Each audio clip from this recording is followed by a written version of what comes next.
Hello students, welcome to our channel amazing learning with Vidya Mandir. इस video में हम देख रहे हैं बोर्ड एग्जामिनेशंस 2026 के पॉइंट ऑफ व्यू से अलजेब्रा चैप्टर 3 अरिथमेटिक प्रोग्रेशन के कुछ इंपॉर्टेंट क्वेश्चंस। स्टार्टिंग में हम थोड़ा कंसेप्ट समझने पे ध्यान देंगे कि अरिथमेटिक प्रोग्रेशन एक्चुअली होता क्या है। अरिथमेटिक प्रोग्रेशन ये सबसे इजी टॉपिक है मेरे हिसाब से अलजेब्रा में। इसको समझ के लेना बहुत जरूरी है। अरिथमेटिक प्रोग्रेशन को हम बेसिक डिफाइन अगर करें तो ये एक ऐसा सीक्वेंस होता है नंबर्स का जो अगर आप देखो तो कंसेक्यूटिव टर्म्स में एक कांस्टेंट डिफरेंस लेके चलता है।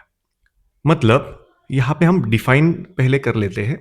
अरिथमेटिक प्रोग्रेशन को हम एपी भी बोलते हैं।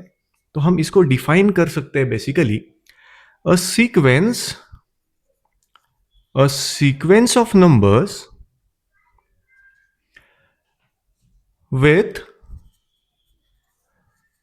constant difference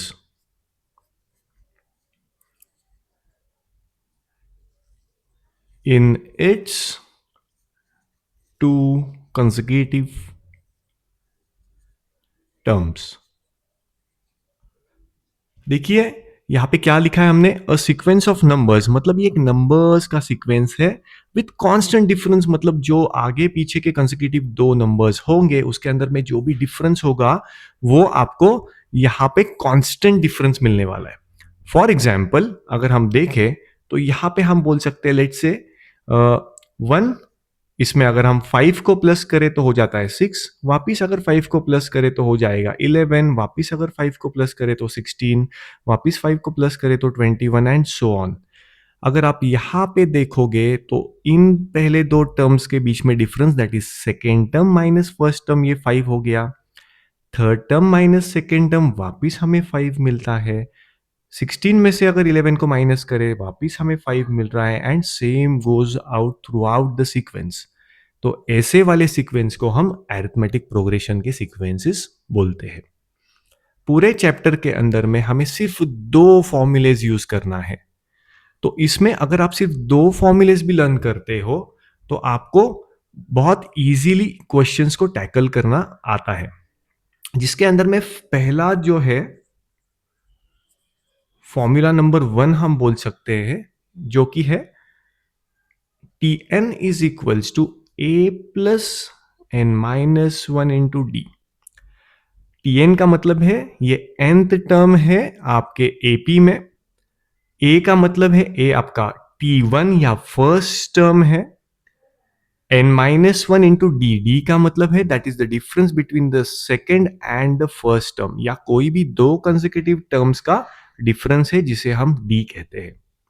तो ये एक फॉर्मूला है जो आपको लर्न करना है। सेकेंड इंपॉर्टेंट फॉर्मूला है दैट इज एस एन, जिसको हम समेशन ऑफ एन टर्म्स कहते हैं, जो कि हम लिखते हैं n/2 into first term plus last term. अगर आप यहां पे समझो इस चीज को, S N is given by n/2 multiplied by bracket में फर्स्ट प्लस लास्ट टर्म। मतलब लास्ट टर्म तो हमें पता है ये Tn होगा, तो यही Tn का फॉर्मूला अगर आप इसके अंदर में लिखो सो हमारा Sn बन जाता है Sn is equals to n/2। a वैसा ही रहेगा और लास्ट टर्म हम लिखते हैं a plus n minus one into D से।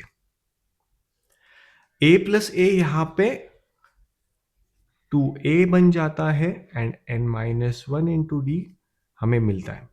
तो बेसिकली आप अगर देखोगे तो आप सिर्फ ये वाला फॉर्मूला और ये वाला फॉर्मूला भी लर्न कर लो तो ये तीसरा वाला फॉर्मूला आप इजीली डिराइव कर सकते हो। आपको यहाँ पे बस फर्स्ट वाले फॉर्मूले को यहाँ पे लास्ट टर्म में सब्स्टिट्यूट करना है, तो आपको ये थर्ड वाला फॉर्मूला मिल जाता है। तो पूरे चैप्टर में आपको ये तीन फॉर्मूलेस काम आने वाले हैं। तो आइए बढ़ते हैं हमारे फर्स्ट क्वेश्चन की तरफ, that is the first term a is 8 and the common difference d is 5 are given, write an AP। तो क्वेश्चन में हमें a दिया है, हमें d दिया है और बोला है कि आप AP फाइंड करो। यहां पे हम स्टार्टिंग में लिख सकते हैं a मतलब हमारा फर्स्ट टर्म होता है, तो हम इसको ऐसा लिख सकते हैं t1 is equal to a, that is 8, and हमें यहां पे d दिया है, तो हम लिख सकते हैं d is equals to 5। Let's say इसे हम गिवन में यहां पे लिखेंगे। नाउ सेकेंड पॉइंट में हम लिख सकते हैं, हमें पता है सेकेंड टर्म जिसे हम t2 कहते हैं, तो second term can be written as first term plus common difference d। तो यहां पे हमें मिलता है t1 तो हमें पता है 8 दिया है, और कॉमन डिफरेंस भी हमें पता है 5 दिया है, तो हमारा सेकेंड टर्म यहां पे बन जाता है दैट इज 13। नेक्स्ट, हमें अगर थर्ड टर्म निकालना है तो हम थर्ड टर्म को ऐसा लिख सकते हैं that is second term plus common difference d। तो सब्सटीट्यूट अगर t2 को यहाँ पे 13 करे and d is given as 5, तो हमें थर्ड टर्म हमारा मिलता है 18।